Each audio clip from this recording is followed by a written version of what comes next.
Yes, so it's another live audience Wednesday on Your View. Welcome to the show. I am Murayo Afolabi Brown. As always, I have my co-host. Hi, ladies. Morning. How you guys doing? We're very fine. What's up, Nima? Okay, Nima wants to wish her baby sister a happy birthday. Shout Which out. Baby sister again? My immediate younger sister, the bride. Oh, the bride. Very cute girl. Yes, very cute. But very chubby now. Oh. Happy birthday. May the rest of your years be blessed and fulfilling. May God continue to bless you. She's just like that. Very legend. Two of them, actually. Yeah. Two younger sisters. My cousin too. Raised such makeover on Instagram. She's an amazing young lady. They are age mates and she's doing amazingly. Wow. Rekia Ogoda, she's a cousin and she's doing so well. I'm inspired by her. Great. But then... Don't finish all about our hair. No vex. Visionscape took away all the waste pickup bins without an alternative, and now they're arresting us for dumping our waste there. They didn't give us an alternative. I don't know whether I should start to recycle it myself. I don't know. Right in the rainy season. I'm in touch with the PRO. Okay. Every time I call her, she's so busy. They send someone to come and look at the arrangement. They are just a confused set of people. They are getting used to the system. You know, they just started January this year. Be patient. Cut them some slack. Lagos is not an easy city. So they are working on it. Don't worry. How are you doing, Miriam? I'm fine. I said that vision escaped. They have escaped us. Oh. I'm doing fine. Back here, second. Yeah. Oh, thank you. You compliment her or you not compliment my No, I was going to compliment. I was going to compliment hers. But wait for your turn now. So, birthday. My brother's birthday was the day before yesterday, and I forgot to mention it. Happy birthday! He's a wonderful, wonderful young man. I mean, the way he is just so, I don't know the word is, yes, he's wonderful. It makes you proud. I feel so proud of the man that he's becoming. You know, you hear all the stories of young people, what they do and everything. And then when you see a young man just getting it right, I'm so proud of you. Fantastic. Good to know that.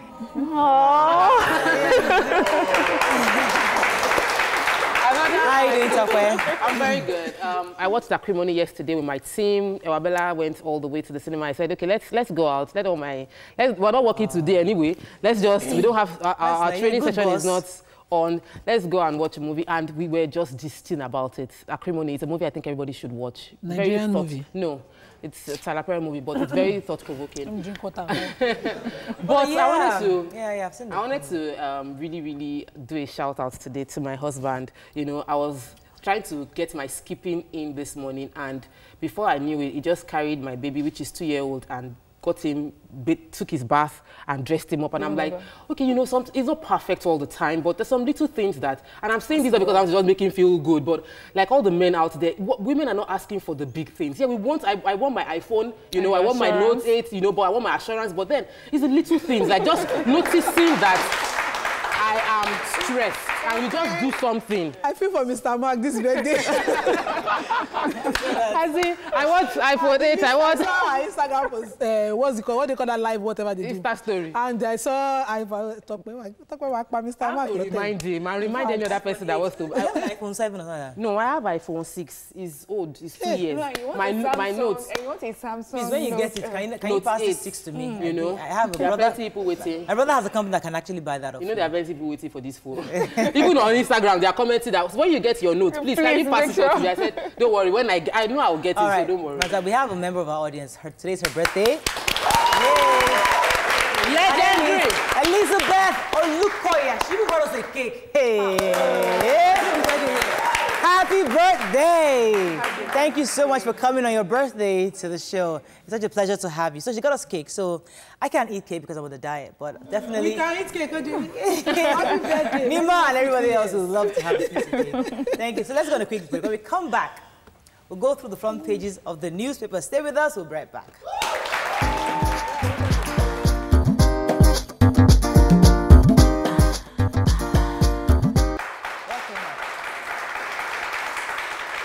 Governor Fayose is raining now. Yes, so it is. In fact, it's not his fault. They are the latest kids on the block. Anyway, let us start with the punch. APC holds fresh Ekiti primary on Friday. Tinubu, Akonde, Oshoba meet aspirants. Fayose's deputy wins PDP governorship primary. Consensus. 75-year-old retiree suffers stroke over 15 years unpaid pensions. NNPC hired firms facing corruption charges for refineries TAM, says reps. Two-time election tribunal judges barred from reappointment. EFCC gets fresh order to seize Patient Jonathan's $8.4 million and 7.3 billion naira. I don't understand. Nigerian lawyer sues Oxford Varsity for wrong dictionary definitions. I have that story. Oh, I would like. Coppers won't be posted to trouble spot, says the NYSC DG. About time. Killings Senate reinvites IG, summons NSA service chiefs. Projects World Bank officials to meet Oshimbajo and Adeosun today. United Nations condemns Kaduna killings and demands justice for victims. All right, so this lawyer said that... What was the word? The mortgagee and mortgagor. It was quite confusing learning it. So, according to him, the dictionary, Oxford Dictionary, said that a mortgagee is the person that lends, and mortgator is the person that is lending to you, the lendee, right? But actually, it's the opposite. Other dictionary says that the mortgagee is the lender, and the mortgator is the one that's coming to lend. Yes. So, according to him, it caused him embarrassment as a legal professional, that he was trying to, was insisting that. Or he had prepared a document using the opposite. So I can understand. So it embarrassed him. So he had to use. It's not just an embarrassment. He might even. And it was wrong. Scatter the entire structure of a draft of a mortgage contract between two parties. So he's for $10 million naira. Say why not $10 million? What's $10 million? $10. Mr. Lawyer, I are suing Oxford University. Oxford in the UK. Do you realize who you are suing? $10 million naira. Please, it's just dictionary. He's just being modest. The thing is. But I wanted to take the human interest, which I found more interesting. The retiree, a 75-year-old retiree, had been getting his pension for over 15 years. Right. And he had gone for accreditation and back between Abuja and Lagos. Gratuity, not his pensions. Gratuity now. Yes. And, you know, the wife says they've been at it for so long that, you know, he suffered a stroke in 2010 as a result of the stress of trying to get it until date. He still hasn't gotten it. I wonder how undignifying we treat our workers and our pensioners. That means he's he got his gratuity, but now it's just for him to get his pension. That was the issue that was having. One of them was missing. Good news though, the NYC has said that they won't be posting coppers to trouble states. However, is there any state that is not trouble state? That's my question. Well, Lagos is not. So everybody will serve you now. Yeah, some southeastern states, not all of them. Yeah. I mean, so they just don't go to the north at all. About time, really, because just a few states, just the middle and the east. The middle belt and northeast. Well, that's almost half the country. Well, let's move on now to the nation. APC. Party elders propose direct primary. Why is nobody celebrating PDP Ekiti? Okay. Tinubu and one day others intervene. National Working Committee orders new poll Friday. CBN election spending threatens Naira stability.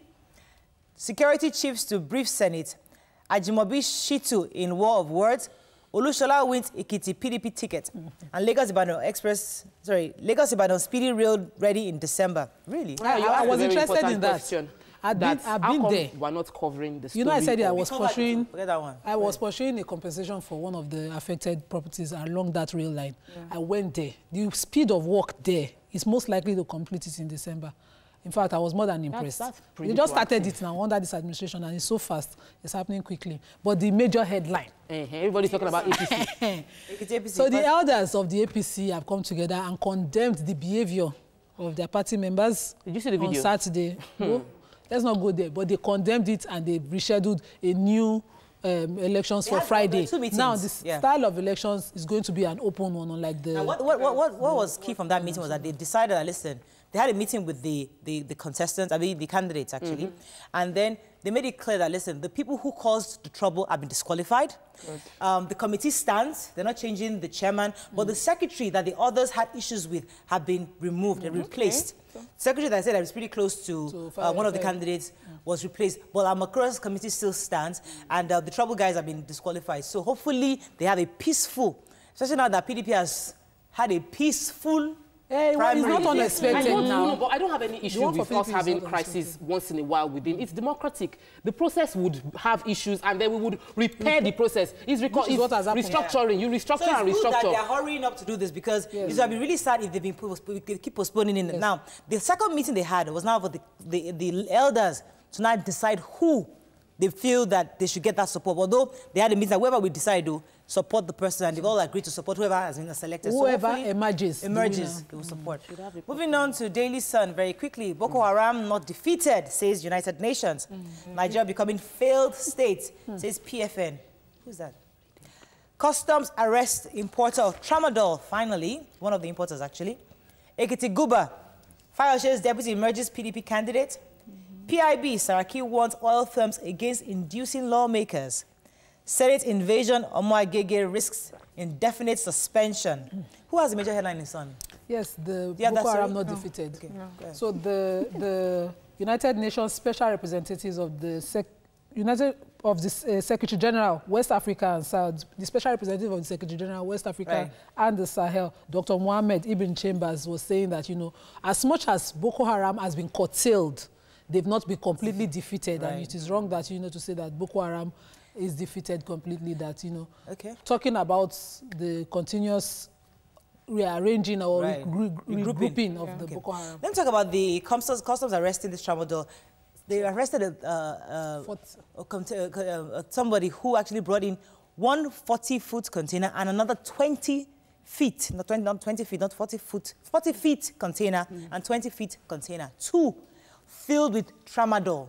So this is a big deal, Mariah, but suddenly, how come they're arresting now after the BBC report? The suspicion came because the person, they had, you know, impounded the container, but they were trying to smuggle the things out of the container, which raised their suspicion. And based on the ban of the codeine recently, you can understand why the person is trying to smuggle. As much as I'd like to give credit to the BBC, there are also other factors that led to this, the reactions they're getting from the government, because the issue of the other artist's song too was there. People talking about I found out yesterday, the Pharmaceutical Association, Association of Pharmacists in Nigeria had banned codeine. They've been talking about the ban and abuse over 5 years now. You know, recently the federal government, and they said that it was a prescriptive drug, and I know that I've been to pharmacies, and if you want to buy codeine, it has to be based on prescription. So it is the illegal channels that have been selling it are probably still open. They should check those ones. Yes. Okay. Moving on now to Vanguard. Buhari's men at each other's throats. 7 pregnant women, 211 others returned from Libya. Very, very. EU countries kick as Trump pulls out of the Iran nuclear deal. Ohaneze NEC passes votes of confidence on Nwodo. Ekiti PDP Fayoshe's deputy emerges Guba candidate. Just a side note. Buhari in London, he doesn't need to transmit letter to the National Assembly, says presidency. And Buhari seeks Senate's confirmation of Keyamo, 6 others at NDIC board members. PIB, don't attempt to include us. Induce us, actually. Saraki wants IOCs. Okay, so I want to read the story about the 7 pregnant women that returned. So there's a batch of 218 Nigerians that just came back from Libya. This is in partnership with the International Organization of Migration. And they had 46 adult female, 5 infant female children, you know. They also had...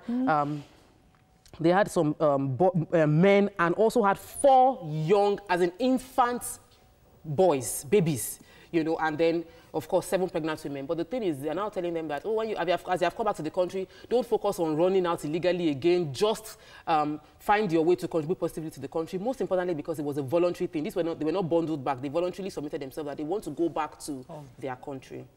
Okay, let's move on now very quickly to Nigerian Tribune, Ekiti APC.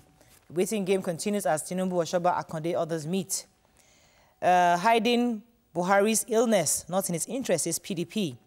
Banks must repay excess charges with interest. Nigeria needs 16.56 trillion for rail project. Ebola returns, kills 17 in Congo, DR. US withdraws from Iran nuclear deal.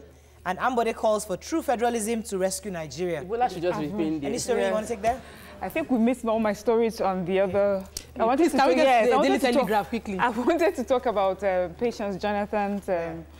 Can I just take Hurry that? Up, please. Okay, so the EFCC, the Federal High Court in Lagos, has ordered the temporary forfeiture, of course, we heard, of her, billions of naira and dollars. Property. And it's based on a first application by the EFCC. They said that this money is suspected to have been moved while she was permanent secretary in Bayelsa State. Wow. So this is Bayelsa State's money? Yes. So it's in different accounts and there's nothing to show. We have to move on. We don't have it, but let me take you Tarifa very quickly. Sultan to Muslims, get your PVCs, vote competent leaders. That's all we can take.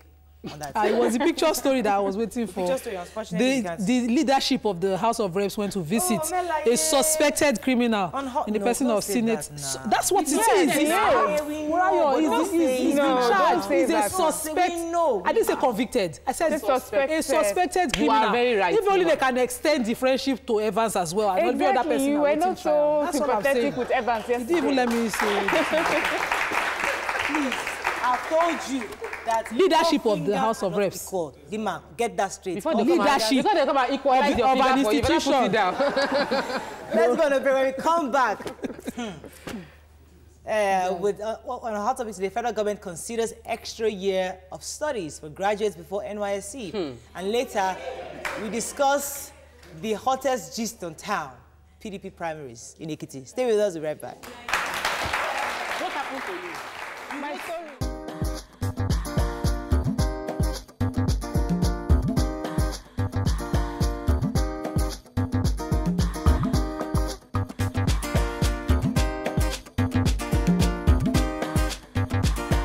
Welcome back to Your View.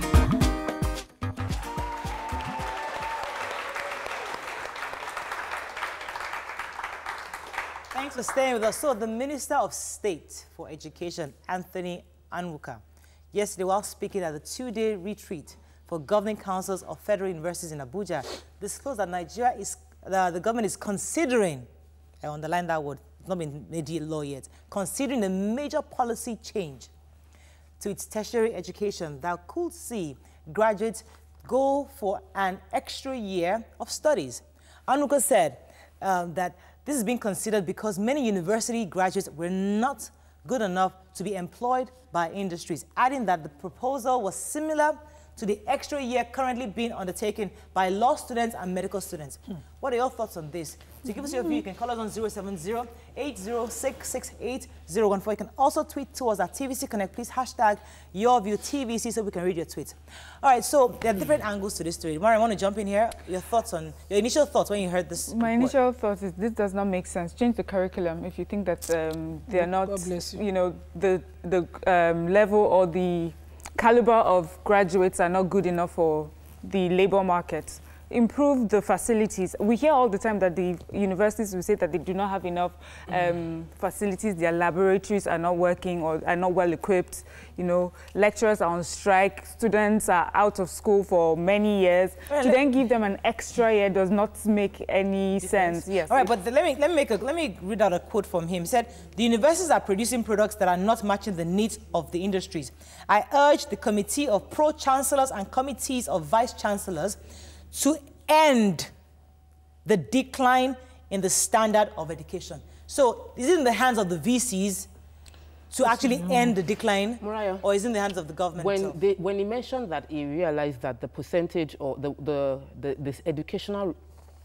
finished products from our universities are not meeting the problems of Nigeria. What are the problems of Nigeria that he, as the Minister of Education, has cited that he wants to use our universities to solve? When we don't have a goal, when we don't have a vision, there is going to be total confusion, which is what we're experiencing now. Confusion. Graduates that are confused, I engage them every day. The average Nigerian graduate is just looking for work. The average Nigerian graduate does not have an idea of what he wants to do. They want to just do anything and everything. Yes. That can be solved by leadership, where we have a president or the Minister of Education that says that our biggest problem is engineering. Can we just churn out everybody going through 2-year training of engineering? Let me land. 30% of Google staff right now did not go through college. That is like our, not even university, they didn't go through college. The majority of the highest income jobs right now do not require you going to college. People make millions of naira, which is thousands of dollars, from just being software analysts. Right. Analysts. You can make money without going to spend 4 years in university and another extra 1 year. So, going back to what they identified problems, the problem he was trying to solve is the fact that right now we have the IT scheme, which was started in 1974. COS. And that scheme is for people to go to companies, industry, to get the 1-year experience. But he has found that it's not working. People come, I would explain why. According to him, it's not working. I So would explain what he's suggesting is that in addition to your degree, go to possibly an LBS, to the business school, where you now learn the skills of entrepreneurship. So you're going out cooked, ready to become an employee. Put it in the curriculum. Do not give people extra year out of school. As she's just said, people do not even go to school now to get, to do big, different types of jobs. What you need to do is put in that curriculum, the 3 years or the 4 years that they're in school, let them learn what they need to learn. Let it be more, what's the word now, when the courses, let the courses be reflective of the things that are needed, outside, but not to ask exactly what to say 1 year. In order that we all don't sound like we're beating them up for something that they're doing obviously wrong. I'm going to try to do the difficult job of explaining and trying to understand what he's saying here.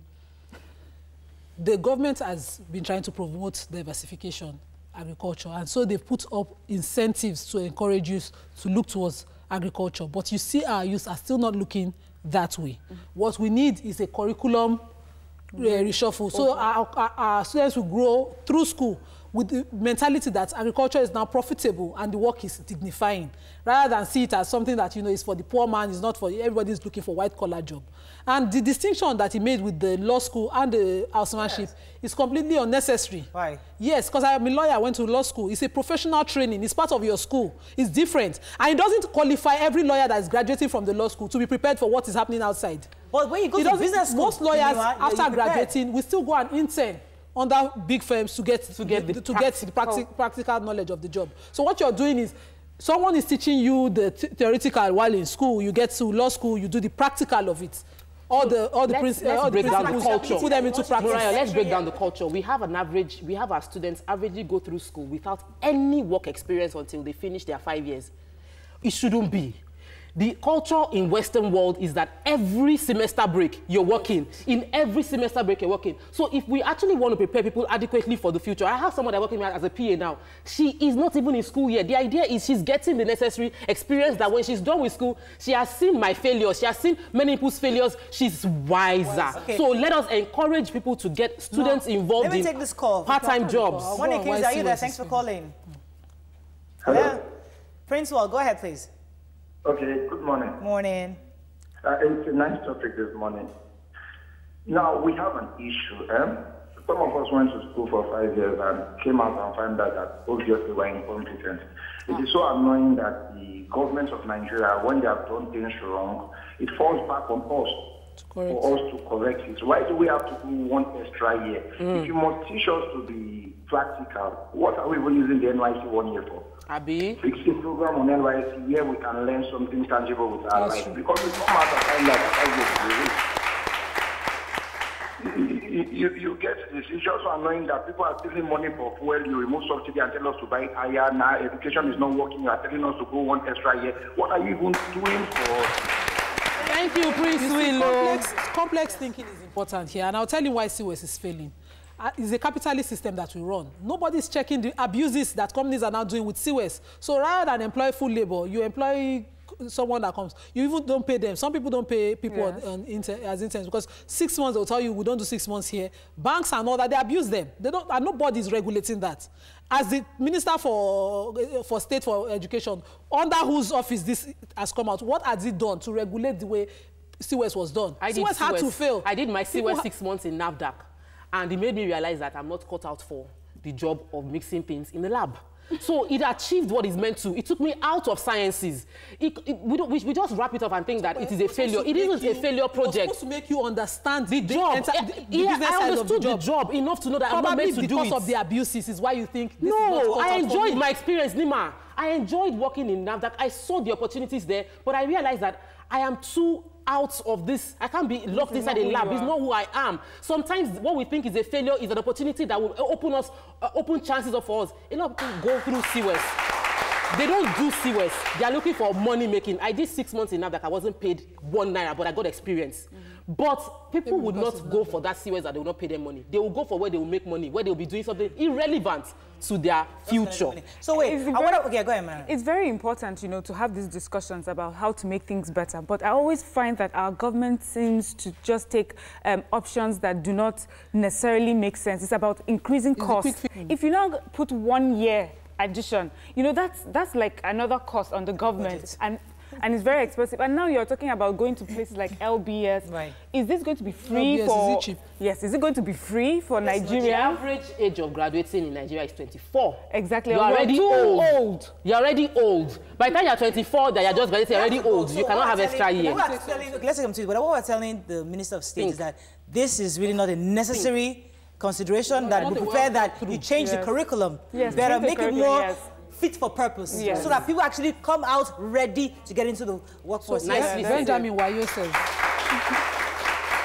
Very quickly, Dina. Benjamin Wayo says an extra year of schooling is ridiculous. If 4 years of schooling is ineffective, you cannot achieve in a year what you did poorly for 4 years. Thank you. It just seems to me that someone is trying to make money somewhere from this. But let's not totally condemn what you're earning 4 years. No, let me take it now. Egbon Ragnar says, these people are not telling themselves the truth. I did internship right from 200 level all through 400 level, and I learned. Just like okay, we have to go, but let's not totally condemn our educational system, because people would live amongst here and they go abroad and they're doing very well. So let's not act as if what they're teaching us in universities employability is bad. So we do have a good system, but it can be better.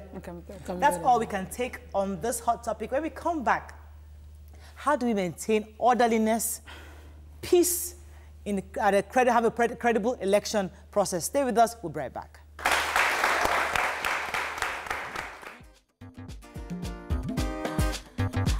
Stay tuned. Your View will be right back.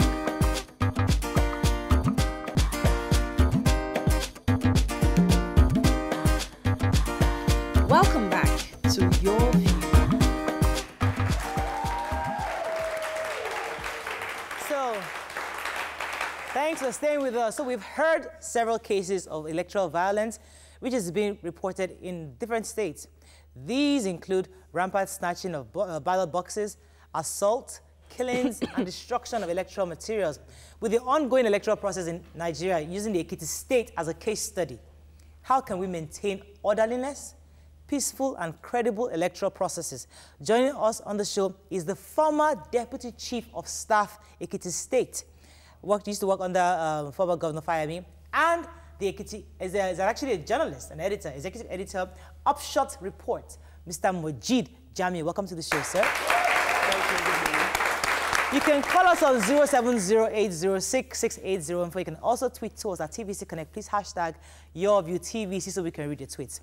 So yesterday, when I was watching the Ekiti PDP primaries, and I saw Governor Fayose rubbing it in. We are peaceful people. You can see the two they're here. Two of them are here sitting down, you know.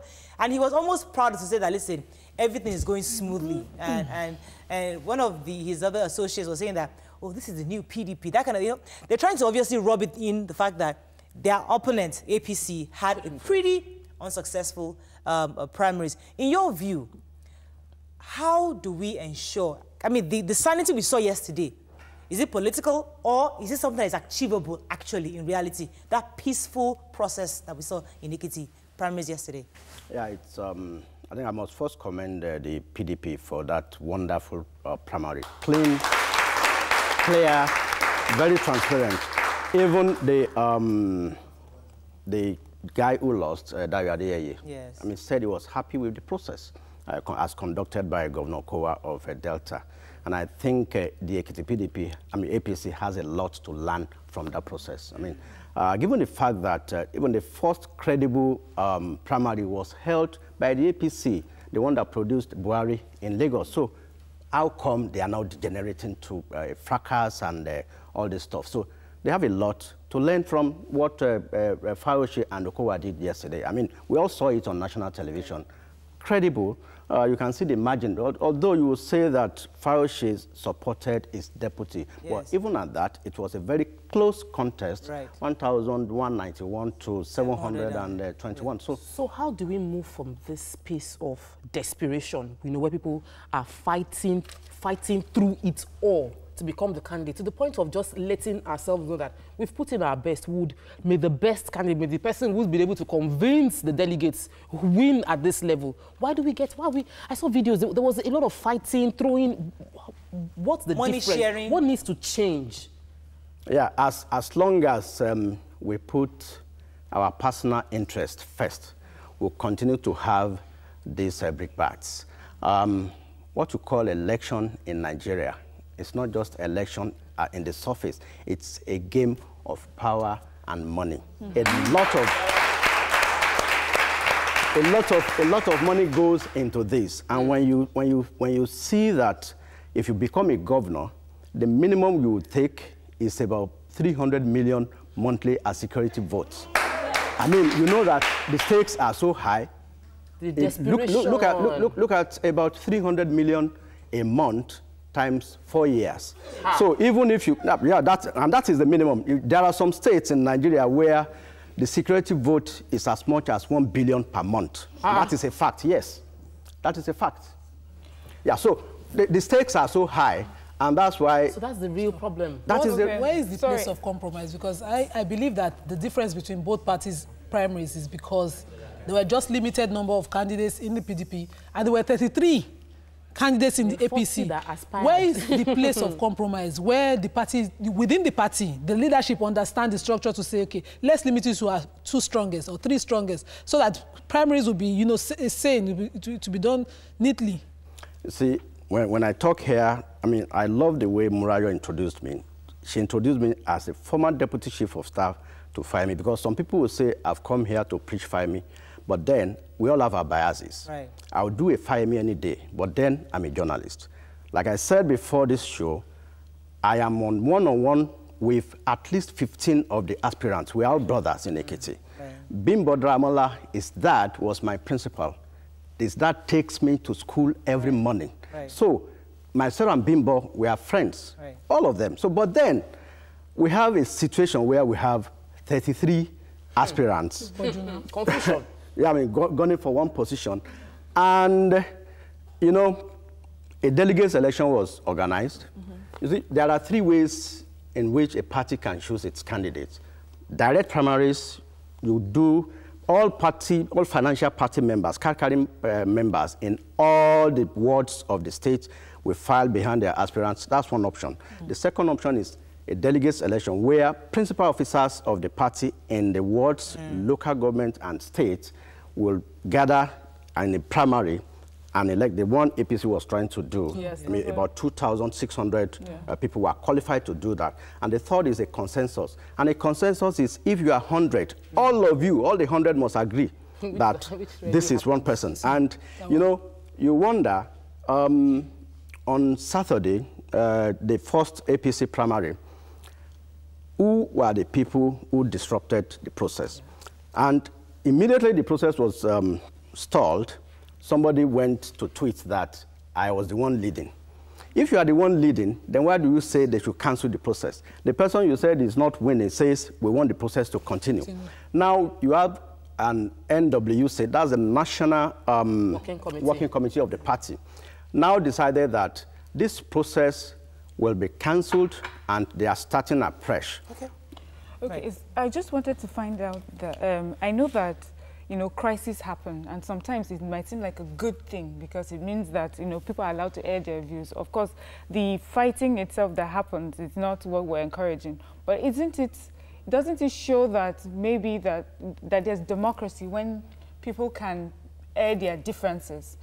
Because the reason I'm going round and round with this is the Ekiti, the PDP. Yeah.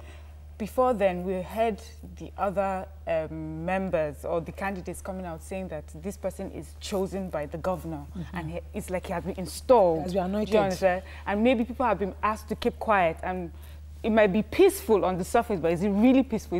Was it really a credible election that happened? And this one where there are people struggling and fighting, it might look bad, but doesn't that mean that maybe there's more, democracy? Democracy. I love the way you put it. Like I said earlier, PDP primary, though commendable, but somebody had an upper hand ab initio.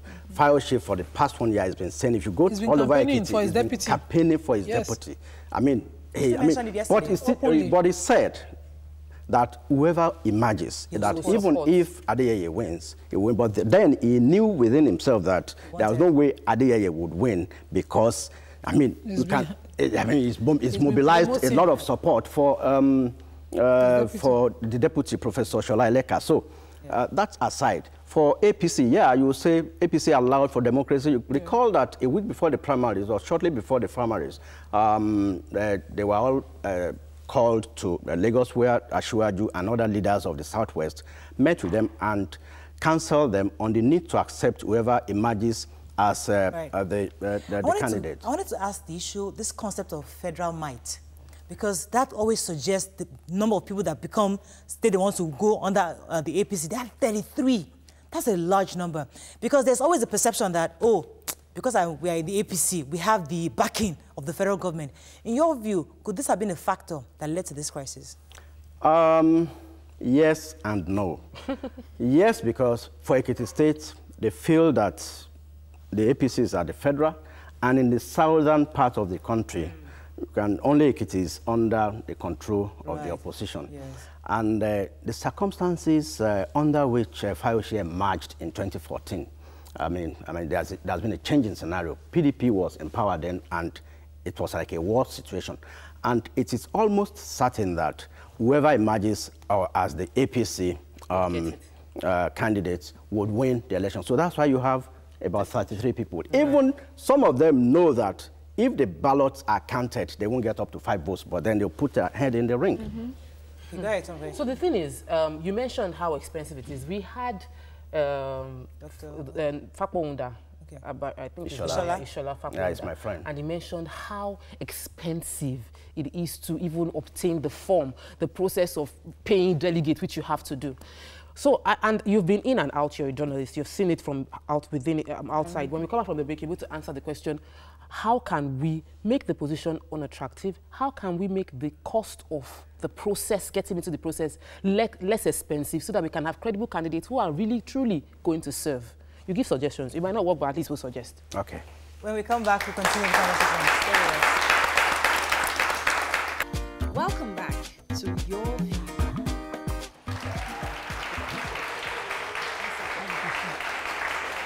All right, so let's get the answer to Tokwe's question concerning costs. Yeah, it's almost impossible for us to have a process where costs will not be involved, because even, you can't just bring, even the cost of bringing delegates to the venue of an election, then the cost of going around, let's even start from obtaining the form, you need 7.5 million. But for you ladies, it's free.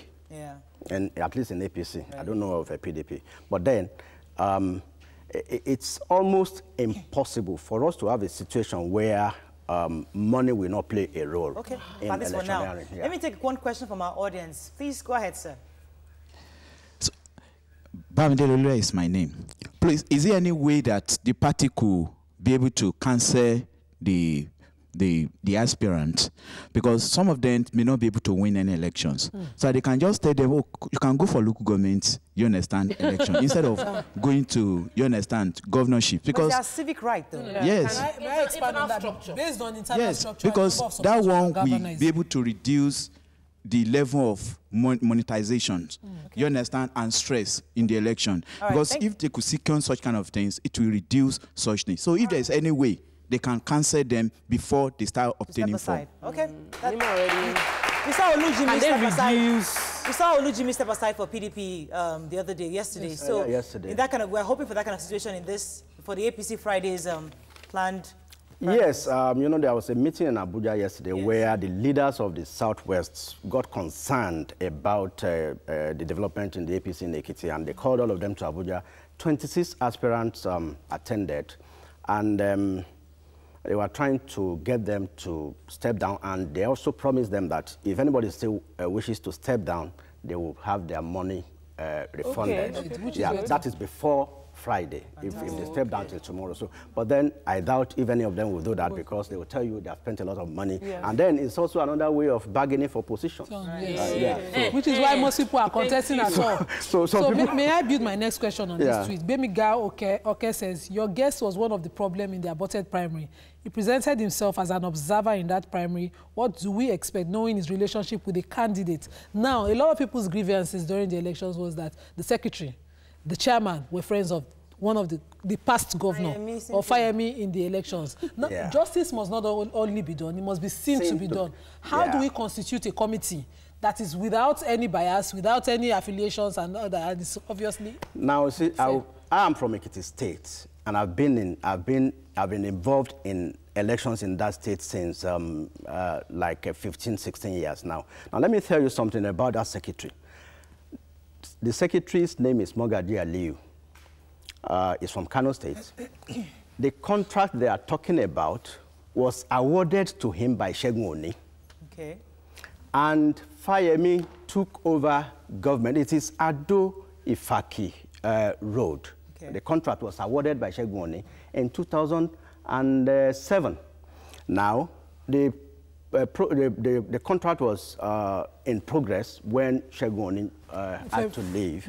Now, Fayemi continued all the projects awarded to Segun Oni, and he got this contractor paid, and I mean, he suddenly became a friend of Fayemi. Okay, so that's the story. And Amakura was a governor when Fayemi was serving his first term when Fayemi was governor, and like so many other governors, which is themselves. Most likely. Let me ask you a direct question. A lot of people believe or feel that if Fayemi gets the ticket, he may not be able to beat PDP. Is that, or in your view, do you think Fayemi has the capacity to beat a PDP you know the answer to that question? See, no, I will answer that. I will answer that question. They should allow those delegates to decide. And if I were the 33 aspirants, instead of facing Fayemi, if they don't have personal interest, all of them should come together, pick one candidate, let them face Fayemi and see if they can defeat him. Now, now, they know that that is not likely to be possible. They are opting for direct primaries because they know that on an election day, it will be difficult for them to beat a primary through the delegates because most of the delegates are above 60 years. And these were guys that were benefiting from Fayemi. They were being paid fat. No. The 5,000 naira Fayemi was paying to elderly people when he was governor. So most of these people are beneficiaries. The allegations that money was flying around. No. When Fayemi was governor between 2010 and 2014, he was paying elderly people. I'm not disputing that. I'm saying that the allegations that large monies were flying around. Now let me also answer that. I was on ground on the election day. Some aspirants were offering 250,000. Were you paid? Me? I'm not. No, I was a journalist. I was there. Yeah. I had my media tag, which everybody saw. Well, you've not answered my question on how do we constitute a free and fair committee that is without bias, without any affiliation? Because there are people that have no interest. There are people that have no interest. They've already replaced the secretary already for Friday. I want us to... The secretary stood down on his own when he was challenged. Okay, that's good. Go ahead. Quick question, though. We have seen that it is almost impossible, even on a state level, for people to bend interest, personal interest, for the greater glory of the state. So why would I want to trust any of such people if you're not willing to just sit down and say, I think this person, if I don't get it, this man can get it. Let me just not bother. Let me put my entire effort and strength into support someone else. Why should anybody in Ekiti support anybody that comes out from APC? If APC cannot get their acts together. Yeah, you know, that's where I started. I said, personal interest, personal ambition overrides national interest. Most politicians, their interest comes first.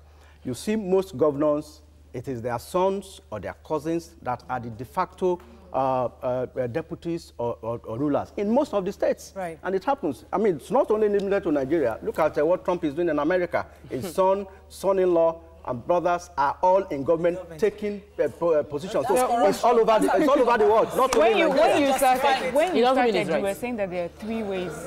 Three ways that this election a candidate can emerge. Yeah. But right now, the APC is thinking of picking one candidate. Yeah. It just seems to me that there's no hope that there will be that there will be a peaceful election, because if they cannot agree, this other state. PDP successfully did one yesterday, so they better have a peaceful one on Friday. What do you think? Do you think that there will be a peaceful process on Friday? Yes, on Friday. Would they be able to even get a candidate? Or would there be one contested candidate? See, no matter how hard it gets, it's a family affair. They will sort themselves out. Don't worry. There's Fahmy, there's Daramola, there's Shagoni, and there's Ojude. I mean, those four people, I don't see who guys, right? Those are the 4 guys. And Bamidele? No, there's even the former speaker, Bafem. All of them are all in the race, and they are all very strong. Yeah, so who's going to stop them? And even there's a new... And they have all spent money. There are 2 beyond new guys. 7.5 million. No, there are 2 new guys in the race, and they are also doing very well. There's Kaode Ojo, there's Wole Oluyede. They are all there. And the son of the former governor... That somebody has to say. Daramola was on our... Mr. Daramola was on our set a few weeks ago. And he said that, listen, every other person is Oyinbo speaking, Efiko, that he's on ground. He has the Fayoshe strategy. He's the man on the street. Is that what Ekiti needs? Infrastructure. He has, not infrastructure, but he has... He's saying that he's gangster like that. He has street presence. He has street presence. See, I wish the party could do Nigerians a favor and count the result of those 5 local governments where they already cast their ballot on Friday. And all these things people are saying we would have seen. I wish they could just do that. Let them count that ballot and tell Nigerians the results. But I doubt if they will do that, because the process has been aborted. See, but then, after the delegates election on Friday, I don't know if because yesterday there was another suggestion that they should go for direct primaries. But then there is no way the zonal section of the party can override the decision of the NWC. The NWC is the highest ruling body. Unfortunately, that's all we can take. Thank you very much, sir, for coming. Thank you very much. So we look forward to a successful primaries for APC. So at least we have a candidate. Goodness. Have a fabulous day. Thanks to our audience. Thank you so much. It's a great pleasure having you. And happy birthday again to Elizabeth Olukoya. Hope you have a fabulous day. See you again tomorrow. Bye-bye.